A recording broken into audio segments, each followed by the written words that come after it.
В выходные алматинской публике был представлен ежегодный концерт «Бахар Наваси», организованный группой «Дервиши». Помимо именитых артистов эстрады, в нем принимают участие и начинающие певцы. Чтобы они почувствовали, что такая огромная сцена, что там 2500 зрителей сидят.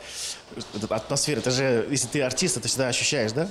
Вот эту возможность мы предоставляем своими силами, мы проводим собственными силами, без всяких спонсоров. И, в принципе, вот видите, зал полный, аншлаг. И это не единственная фишка концерта.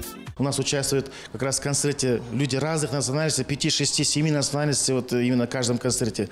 Вот. Это наша вот именно вот изюминка концерта. Мы вот такие вот сборные солянки концерты делаем, укрепляем как бы дружбу. И это само по себе видно, видится.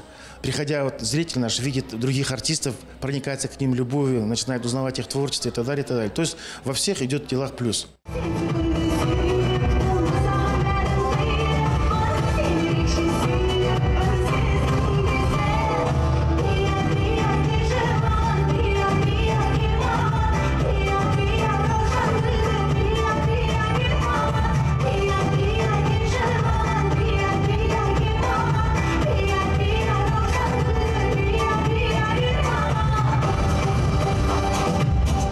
В дальнейших планах неугомонных Дервишей сделать концерт еще более масштабным, чтобы еще больше желающих могли насладиться любимыми песнями.